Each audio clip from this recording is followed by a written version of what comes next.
Okay, चलिए हम लोग स्टार्ट करते हैं। First chapter is chemical reaction and equation.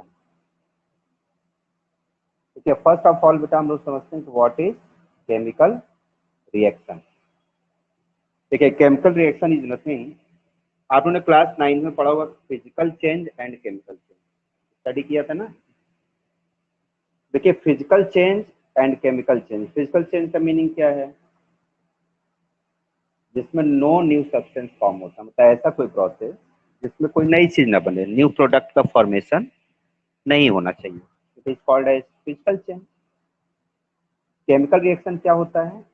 Chemical change को बोलते हैं केमिकल रिएक्शन। इट मीन्स दो changes in which new substances are form.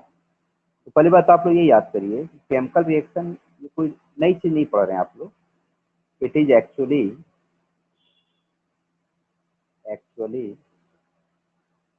Chemical change.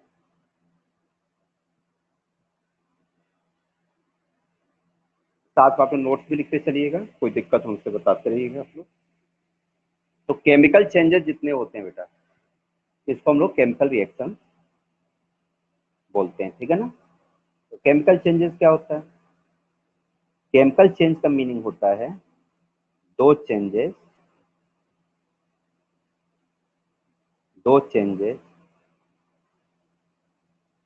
In which new substance,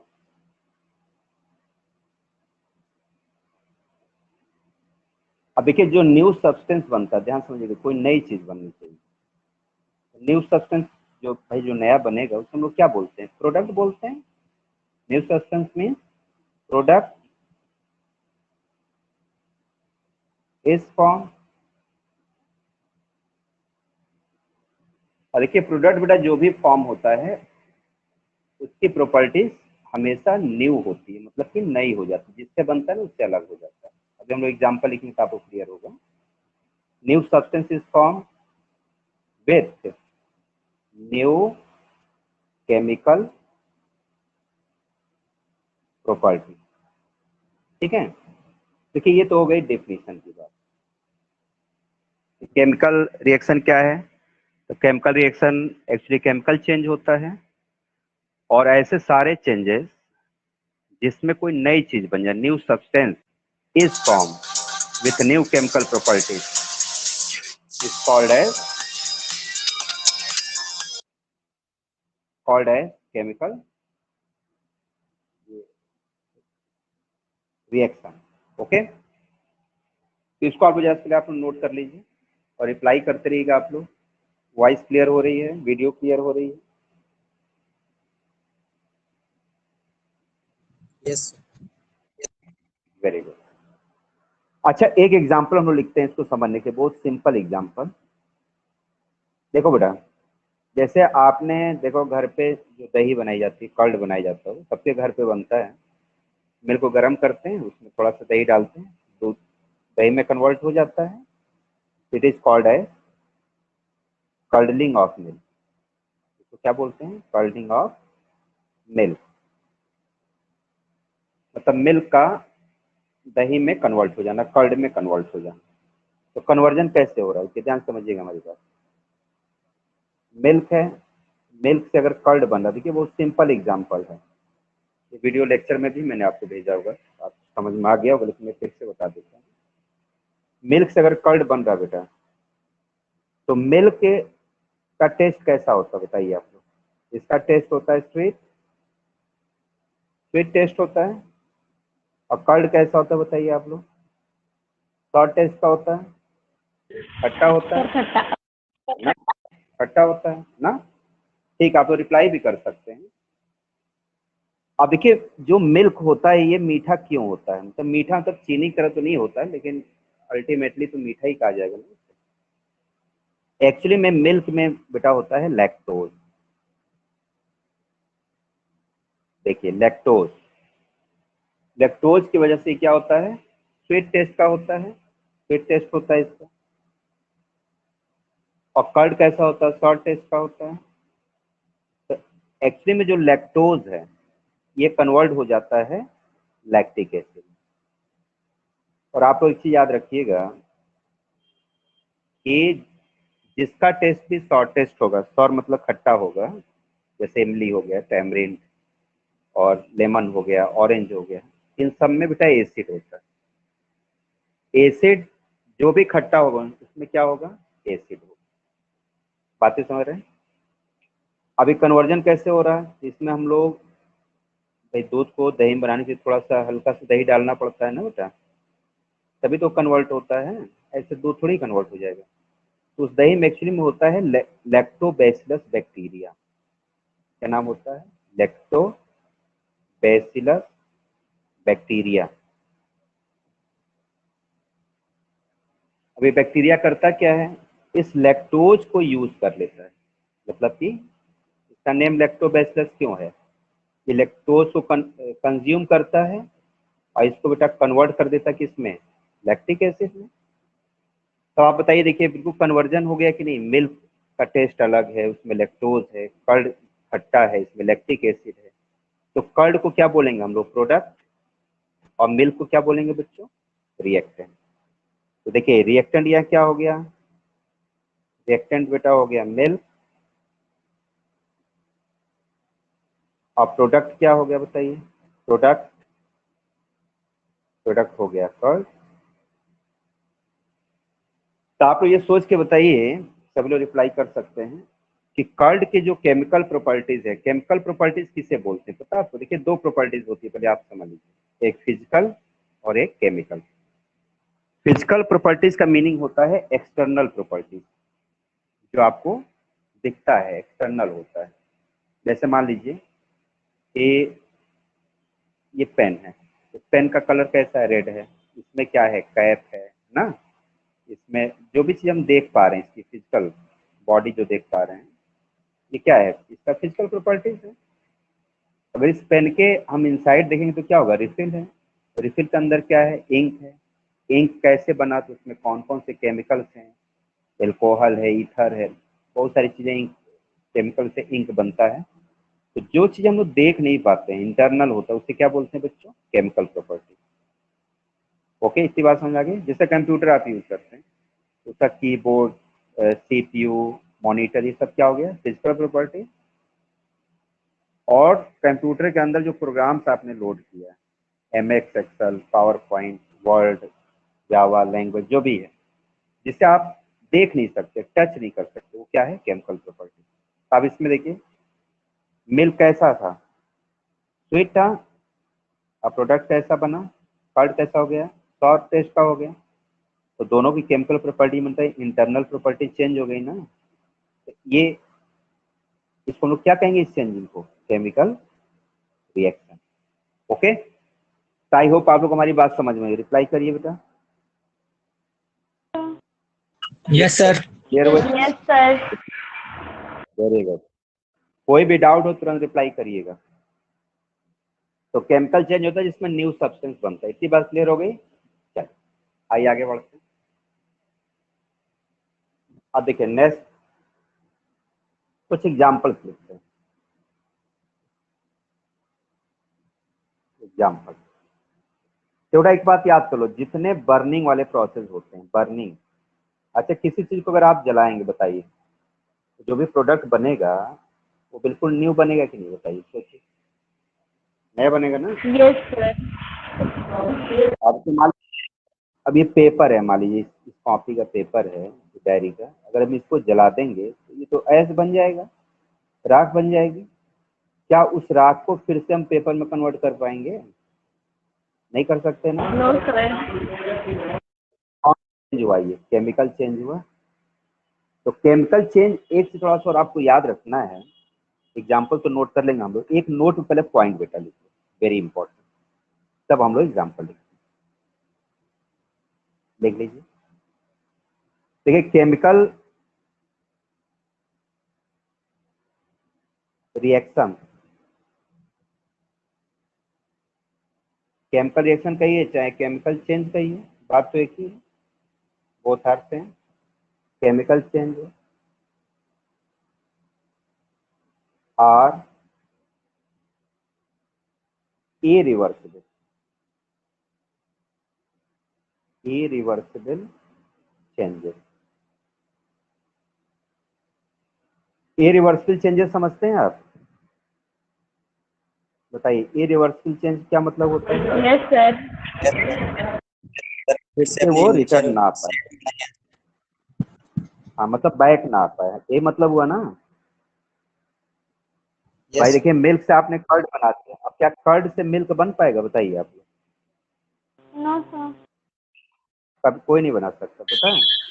अगर फादर ऑफ केमिस्ट्री भी आ जाए ना, फादर ऑफ केमिस्ट्री मतलब Antoine Lavoisier, father of chemistry, पता है सबको ना, Antoine Lavoisier is the father of chemistry. तो इरिवर्सिबल चेंज होता है, इरिवर्सिबल का साइन कैसा होता है पता है? देखिए ऐसे बनाते हैं, ये देखिए ऐसे एरो बनाते हैं, ठीक है ना। एरो के इस साइड लेफ्ट साइड क्या लिखते हैं बच्चों? Reactant.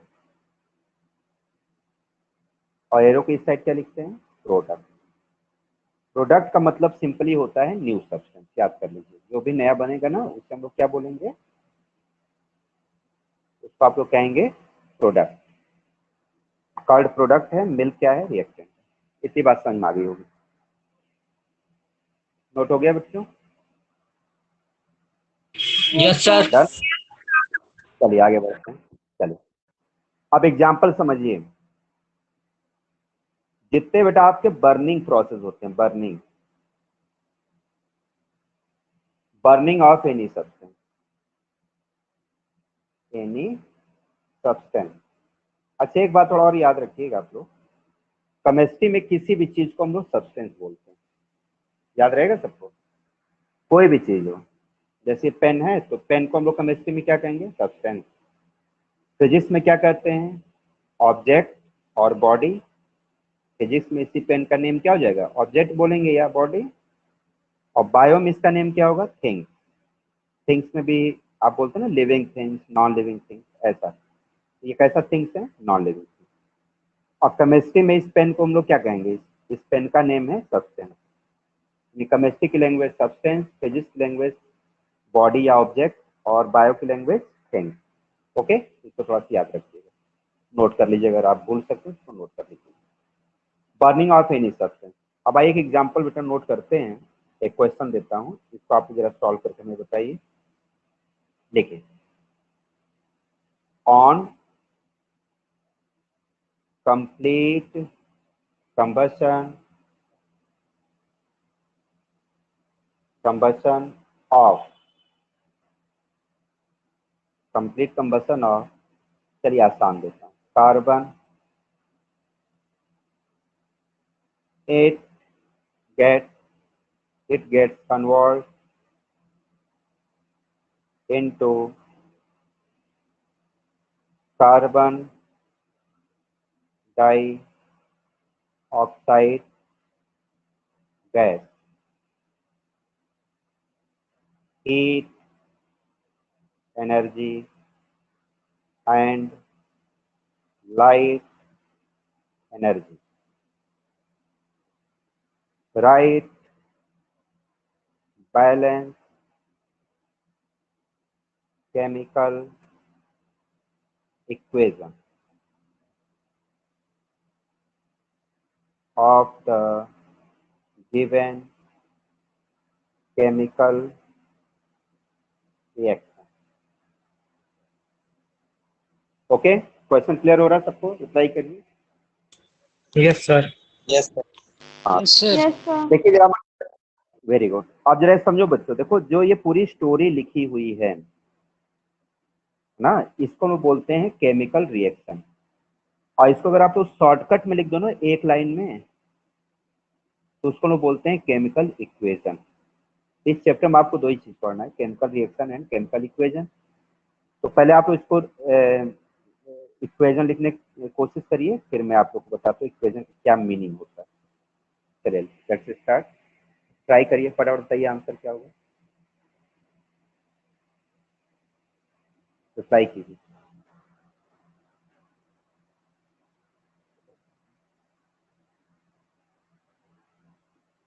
C plus O2 is equal to CO2 plus heat plus light energy. हाँ, वेरी गुड। सबको क्लियर हुआ बच्चों? देखिए एक चीज समझिए आप लोग, ये जो वर्ड आ रहा है ना कंबसन, कंबसन का मतलब क्या होता है पता है आप लोग को? What is combustion? बर्निंग। देखिए बर्निंग। Burning, very good. देखो आप कंबसन कहो चाहे बर्निंग कहो, देखो कितने नेम होते हैं, थोड़ा समझ लीजिए, मैं यहाँ लिख देता हूँ नीचे, इसको आप लोग कहीं लिख लीजिएगा। देखो बच्चों, बर्निंग तो वो सिंपली बोलते हैं जलाना, बर्निंग। देखो बर्निंग का ही मतलब होता है कंबसन भी बोलते हैं, कंबसन भी का भी मतलब बर्निंग ही होता है। और इसका मीनिंग एक और होता है रिएक्शन, रिएक्शन विथ ऑक्सीजन। दिख रहा है सबको? रिएक्शन विथ ऑक्सीजन, इसका मतलब भी बर्निंग होता है। और क्या मीनिंग होता है? ऑक्सीडेशन, ऑक्सीडेशन का मतलब भी बर्निंग होता है। एक मीनिंग और होता है, मैं यहाँ नीचे लिख देता हूँ, रिएक्शन विथ एयर। तो देखिए एयर का मेन यहाँ मतलब होता है ऑक्सीजन। देखिए इतने वर्ड कहीं भी केमिस्ट्री में आपको दिखेगा तो आप इसका मतलब हमेशा बर्निंग समझिएगा, यानी प्लस O2। बातें समझ रहे हैं? सिंपली अगर कहा जाए कि बर्निंग का मतलब क्या है केमिस्ट्री में, it is nothing, it is plus O2। ठीक है, तो प्लस O2 बेटा जिस रिएक्शन में लिखा होगा उसको आप लोग आज से समझिएगा क्या, बर्निंग। ये बात समझ आई सबको? चलिए सर इसको लिखने पर ट्राई करते हैं। कार्बन, कार्बन, कार्बन को बर्न करना है तो क्या बनेगा इक्वेशन? देखिए कार्बन लिया, कार्बन को बर्न करिए, बर्निंग का मतलब होता है प्लस O2। ठीक है, क्या फॉर्म हो रहा है? देखिए इसमें लिखा हुआ है convert into carbon dioxide gas. Carbon dioxide gas का सबको फार्मूला पता होगा CO2। प्लस क्या फॉर्म हो रहा है बच्चों? Heat energy, light energy. यहाँ लिख देंगे हीट प्लस लाइट। अब आप देखिए ये बैलेंस है कि नहीं, बताइए सब लोग को, ये इक्वेशन बैलेंस है या अनबैलेंस है? बैलेंस है। बैलेंस है, ऑलरेडी बैलेंस है। अब देखिए इक्वेशन, इसको इक्वेशन बोलेंगे, इट इज केमिकल इक्वेशन। और ये जो पूरी स्टोरी लिखी है क्या है? Chemical reaction. Okay, chemical reaction एक स्टोरी की तरह होता है। इक्वेशन क्या होता है? केवल एक लाइन में लिखा जाता है सिंपली। देखो इसमें बेटा क्या क्या कमी, थोड़ा ध्यान समझिएगा। जब भी आप एग्जाम में लिखिएगा तो सबका फिजिकल स्टेट लिखना पड़ता है, अगर आप नहीं लिखेंगे तो आपके नंबर कट हो जाएंगे। कार्बन देखा कभी आप लोगों ने? कोल देखा, कोयला देखा? सॉलिड। Yes sir. उसी कोयले को बच्चों कार्बन कहते हैं। कैसा होता है? सॉलिड। ऑक्सीजन कैसा होता है? गैसेस स्टेट में गैस। होता है, गैस होती है। CO2 क्या होती है? गैस होती है। हीट कैसी, हीट का स्टेट बताइए आपको, हीट का स्टेट कैसा होता है बताइए? हीट और लाइट का state, physical state, solid liquid gas, क्या होगा?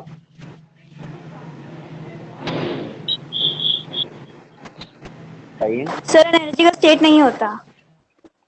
वेरी गुड, किसने रिप्लाई किया? किसने रिप्लाई किया सर था अभी? सुहाना। सुहाना, वेरी गुड। सुहाना ने बहुत अच्छा आंसर दिया, वेरी गुड बेटा। देखो हीट एनर्जी होती है बच्चों, और लाइट भी एनर्जी होती है, और एनर्जी का कोई भी स्टेट नहीं होता है, आप तो याद कर लीजिएगा।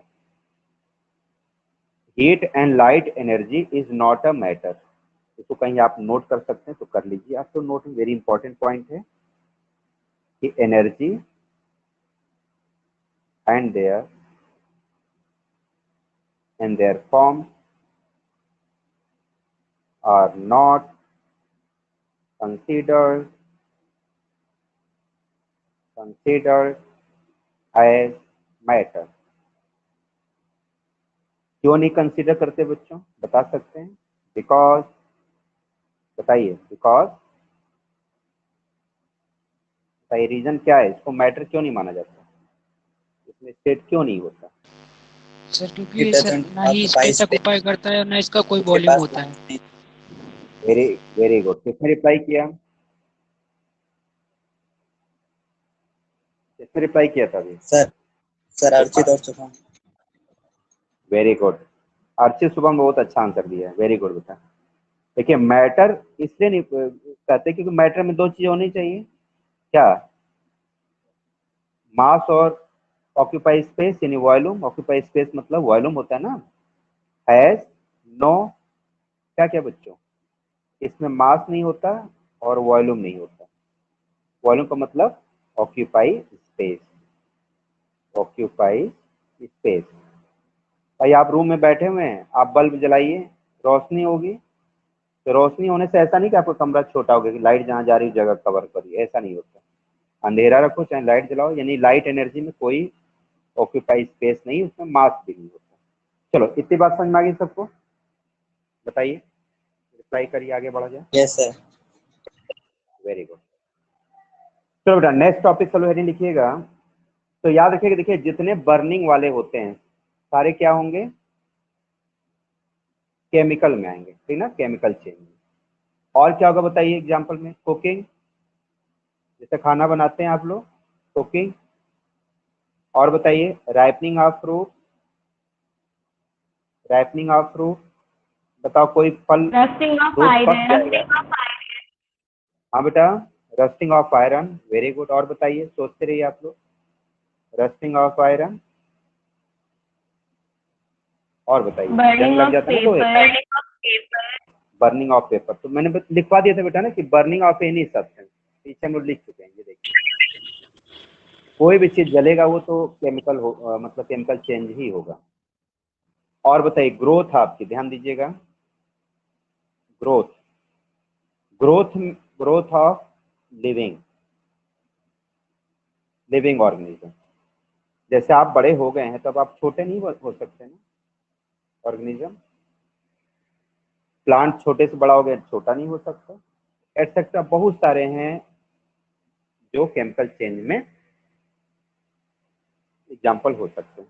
अच्छा एक क्वेश्चन मैं आपसे पूछता हूँ, सोच के बताइए, very important question, burning of candle,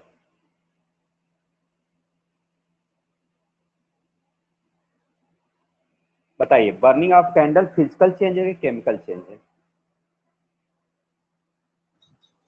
sir इसमें दोनों प्रोसेस होते हैं। दोनों पॉसिबल है। Sir physical change. Physical change है। चलिए किसने रिप्लाई किया, सुहाना ने, सुहाना ने रिप्लाई किया ना कि फिजिकल चेंज है। और बताइए, सभी इसने रिप्लाई करिए, गलत ही तो होगा ना, इसमें डरने क्या बात है, तो लोग सीख सर रहे हैं। Physical change. Physical change. और कोई रिप्लाई करिए, केमिकल हो सकता है क्या, बर्निंग है, ध्यान दीजिएगा,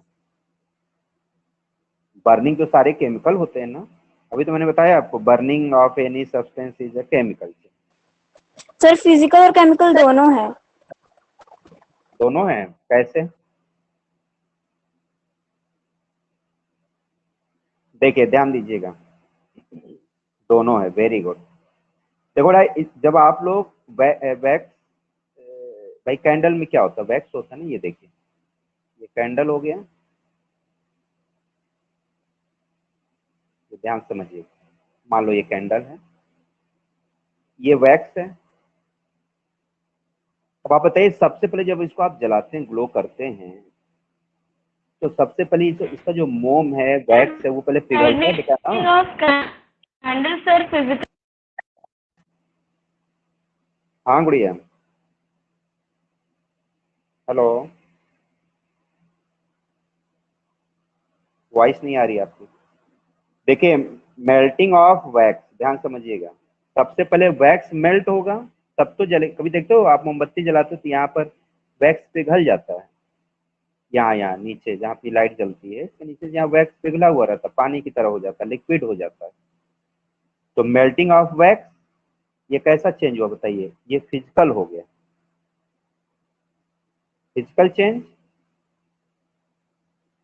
तो क्या आप वैक्स को ठंडा करेंगे फिर से वो ठंडा होकर सॉलिड बन जाएगा ना, तो रिवर्स हो रहा है, जो प्रोसेस रिवर्स हो जाती है उसे हम लोग फिजिकल कहते हैं। आप बताइए, बर्निंग ऑफ गैसियस वैक्स, यहीं का तो वैक्स छोड़ के ऊपर यहाँ जलता रहता है बेटा। तो जब ये वैक्स यहाँ पहले मेल्ट होगा तब तो जलेगा। तो ये कौन सा चेंज हो गया बताइए? Chemical change. याद रखना बेटा, वेरी इंपॉर्टेंट क्वेश्चन है ये। तो बर्निंग ऑफ कैंडल कैसा चेंज हो गया? दोनों हो गया, फिजिकल भी हो गया और केमिकल भी हो गया, ठीक है ना, बोथ होता है। क्लियर सबको? रिप्लाई करिए। Yes yes sir. Very good. तो याद रखिएगा क्वेश्चन, अगर जिसको आ रहा था बहुत अच्छा, जिसको ये नहीं पता था याद रखना। चलिए हम लोग नेक्स्ट टॉपिक बेटा स्टार्ट करते हैं, chemical equation.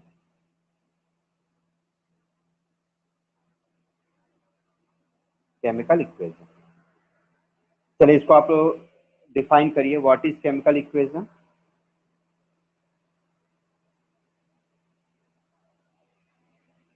Mathematical representation of chemical reaction is known as chemical equation. Very good. तो इट मैथमेटिकल नहीं इन्वॉल्व बेटा, हाँ ठीक है, आप बताइए। इट इन्वॉल्व सिंबल्स एंड फॉर्मूले। Very good. देखिए सर इसको मैथमेटिकल सिंबॉलिक मत करिए। रिप्रेजेंटेशन। हाँ वेरी गुड, ये वर्ड आपको यूज किया करिए। किसने बताया अभी symbolic? Sir Archit name Yadav. बताइए। अर्चित, वेरी गुड बेटा। देखो आप लोग मैथमेटिकल बेटा ना, इसमें मैथ हम लोग कहाँ यूज करते हैं? इसमें कैलकुलेशन तो करते नहीं। मैथमेटिकल मतलब जहाँ हम कैलकुलेशन के, जैसे आप मैथ के क्वेश्चन करते हो ना, उसमें मैथमेटिकल कह सकते हैं। जो वर्ड इक्वेशन करते हैं वो मैथ में होता है। तो इसको बेटा आप लिखा करिए ना इस तरह, it is symbolic representation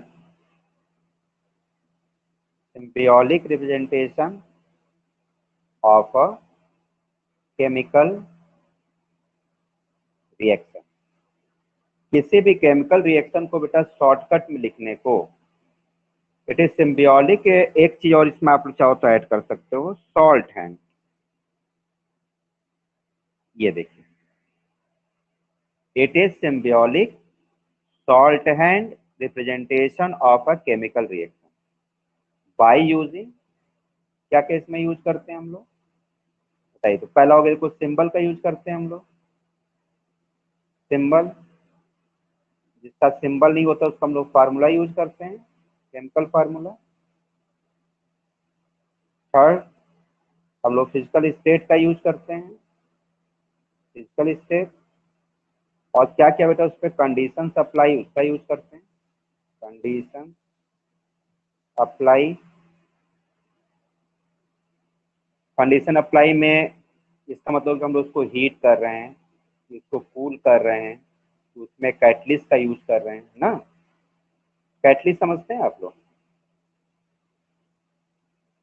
catalyst क्या मीनिंग होता है? ये जो वर्ड हमने लिखा कैटलिस्ट, क्या होता है catalyst? But it changes the rate of reaction without involving that. Very good. ऐसे सब्सटेंस जो रिएक्शन के रेट को चेंज कर दे। चेंज में दो चीजें हो सकती है, या तो कम कर दे या तो बढ़ा दे। अब से मान लो कहीं आग लगी हुई है, बताइए, मान लो कहीं आग लगी, तो वहां पर हम लोग पेट्रोल तो नहीं फेंकेंगे ना कि भैया पेट्रोल लाओ और फेंक दो तो और आग पकड़ लें। तो वहाँ पेट्रोल ने क्या किया बताइए? उसने जो बर्निंग हो रही थी, जो आग पकड़ी थी, उसको उसने इंक्रीज कर दिया। तो वहाँ पेट्रोल क्या काम कर रहा है बेटा? Positive catalyst. तो हम लोग क्या यूज करेंगे? वाटर का यूज करेंगे। वाटर क्या करेगा? आग को एक्सटिंग्विश कर देगा, बुझा देगा। तो वाटर क्या हो गया? Negative catalyst. तो कैटलिस्ट का मतलब होता है जो रिएक्शन को, जो प्रोसेस चल रही है केमिकल प्रोसेस, या तो उसको बढ़ा दे या तो कम कर दे। ओके बच्चों, उसे कैटलिस्ट कहते हैं। जैसे मान लीजिए कभी आप लोग पढ़ रहे हैं, बताइए, आपको हम पढ़ा रहे हैं, मम्मल सर पढ़ा रहे हैं ना, स्कूल से क्लासेस चलती हैं, तो हम लोग बेटा क्या है? टीचर्स क्या हैं? Teachers are catalyst for student. हम लोग क्या करते हैं, आपको मोटिवेट करते हैं, बताते हैं बेटा ऐसे ऐसे पढ़िए, ऐसे सिंबल लिखिए, तो हम लोग कैटलिस्ट हैं। लेकिन क्या हम लोग आपको एग्जामिनेशन में हेल्प करेंगे? क्या एग्जाम देने हम आपके साथ चलेंगे? नहीं जाएंगे ना, बताइए, नहीं चलेंगे ना। हम क्या हुए आपके लिए? कैटलिस्ट हुए, है ना। हम इन्वॉल्व नहीं होंगे आपके एग्जामिनेशन में। याद रखिए, catalyst are substances which change the rate of reaction without involving in a chemical reaction. ये इन्वॉल्व नहीं होते। अभी मैं डिफिनेशन लिखवा दूंगा। तो देखिए बेटा, इतनी चीजों का यूज करके हम लोग जो लिखते हैं इक्वेशन को शॉर्टकट में से बोलते हैं केमिकल इक्वेशन। अब आइए हम लोग इक्वेशन एक लिख के देखते हैं। चलिए, एक क्वेश्चन दे रहा हूँ, आप लोग नोट करके इसको सॉल्व करके हमें दिखाइए। देखो बच्चों,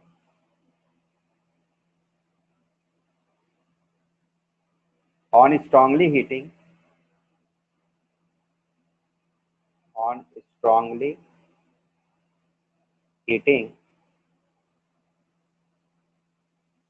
ferrous sulfate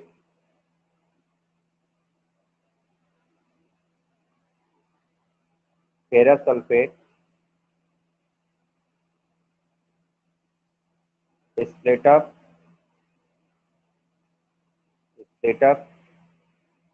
गर्म करने पर टूट जाता है। जब गर्म करने में कोई चीज टूटता है, इससे बेटा हम लोग बोलते हैं thermal decomposition.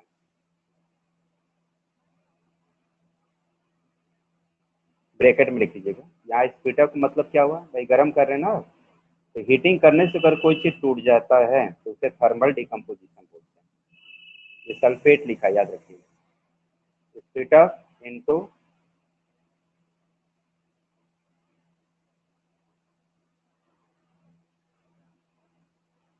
Ferrous oxide, sulphur dioxide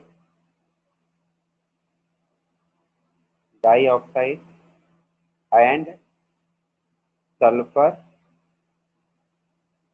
trioxide.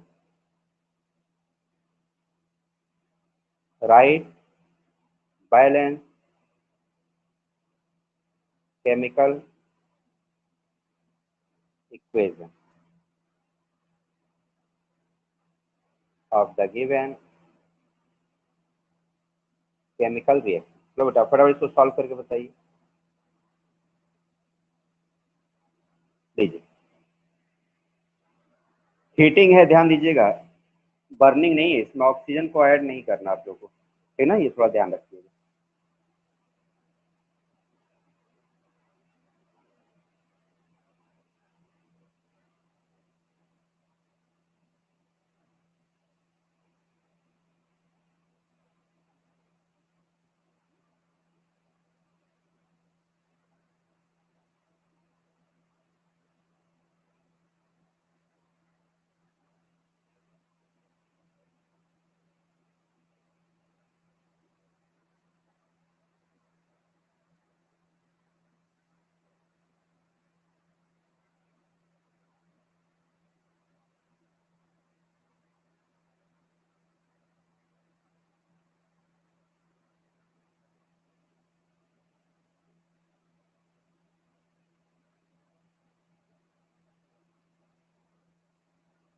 Done बेटा,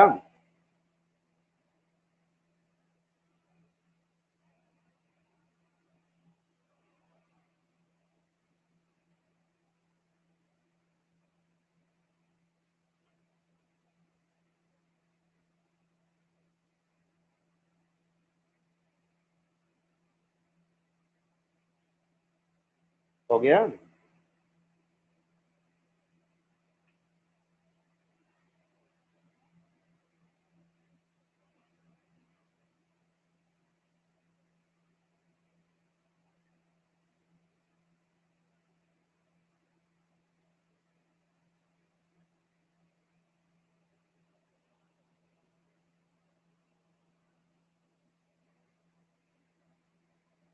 रिप्लाई कीजिए।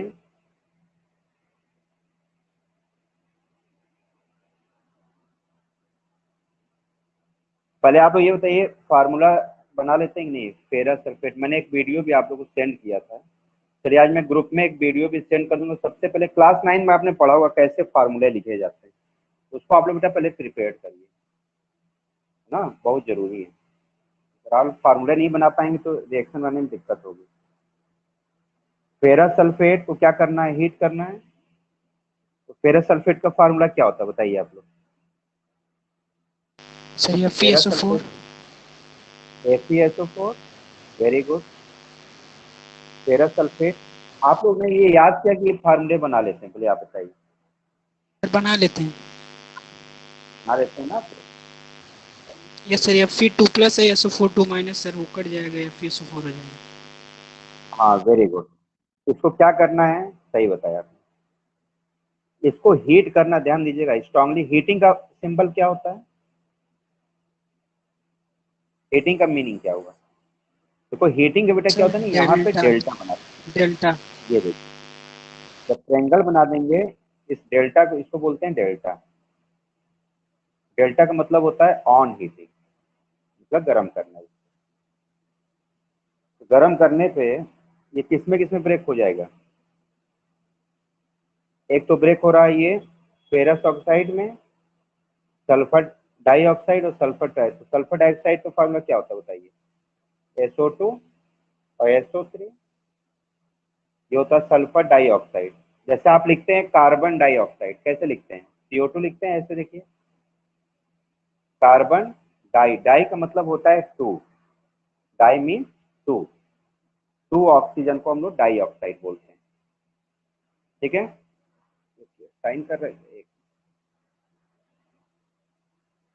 जैसे लिखते हैं आप CO2, CO2 का मतलब क्या हुआ, कार्बन डाइऑक्साइड, दो ऑक्सीजन। इसमें क्या है, सल्फर डाइऑक्साइड, यहाँ सी की जगह सल्फर हो जाएगा, sulphur dioxide. Sulphur try oxide, SO3।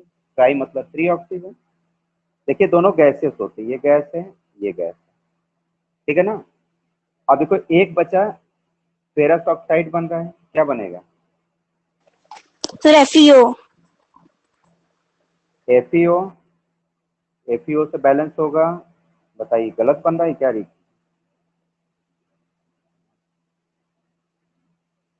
यहाँ पे फेरस नहीं फेरिक होना चाहिए, गलत है। तो सही करो बेटा क्वेश्चन, बैलेंस नहीं हुआ। फेरिक ऑक्साइड, फेरिक ऑक्साइड बताइए क्या बनेगा। Sir Fe2O3। वेरी गुड, इसने रिप्लाई किया सुहाना ने, Fe2O3। अब चलिए इसको बैलेंस करिए आप।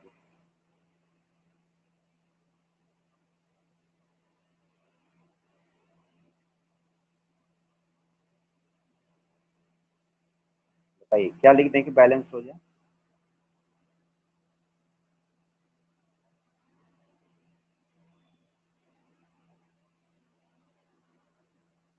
बैलेंस करिए आप लोग। 2 2S हो गया, और वो कितना हो रहा है, 4 2 जा 8, 3।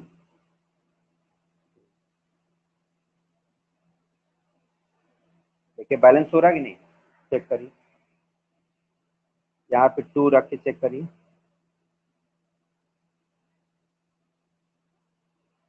Yes, आप sir. खुद बैलेंस करिए, बैलेंस हो गया।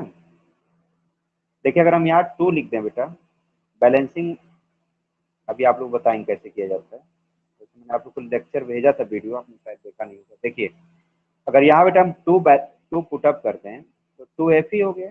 देखिए 2 लिखने से क्या हो गया, 2Fe। Fe के 2 एटम, इधर देखिए 2Fe। ऐसे कितने एटम हो रहे हैं बताइए, Fe के 2 एटम, 2Fe। और 2 देखिए 2S भी तो हो रहा है, ये देखिए 2Fe हुआ, 2S भी हो रहा है, यानी 2 सल्फर का भी एटम हो रहे हैं इस साइड। इधर कितने हो रहे हैं, काउंटिंग करिए आप लोग। 1 सल्फर ये, 1 सल्फर ये, यानी 2 सल्फर। ऑक्सीजन कितने एटम्स हो रहे हैं, काउंट करिए। 2S है तो यहाँ पर तो ओके, यहाँ देखिए यहाँ पर 4 लिखा हुआ साइड में, तो बेटा ये मल्टीप्लाई हो जाएगा। 2 4 जा 8 ऑक्सीजन, 8 ऑक्सीजन एटम। और इस साइड देखिए 3 ये, 2 ये और 3 ये, कितना हो गया 3 ऑक्सीजन, 2 ऑक्सीजन, 3 2 5 और 3 8 ऑक्सीजन। समझ में आ रहा है सबको? Yes, sir. बताइए। तो ये बैलेंस इक्वेशन है। अच्छा एक चीज इसमें, चलिए बैलेंसिंग बताएंगे, उसके आप टेंशन ना लीजिए, आज हम लोग कॉमन का फर्स्ट क्लास। अभी सबका फिजिकल स्टेट भी हमें लिखना है। फिजिकल स्टेट आप बताइए। चलिए मैंने इसका फिजिकल स्टेट तो लिख दिया कि SO2 गैस होती है, SO3 गैस होती है। इसका स्टेट क्या होगा? Fe2O3 और FeSO4 का स्टेट क्या होगा?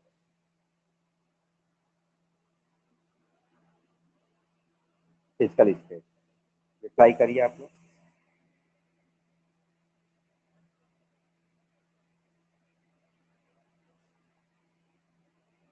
फास्ट रिप्लाई करिए, टाइम ज्यादा नहीं।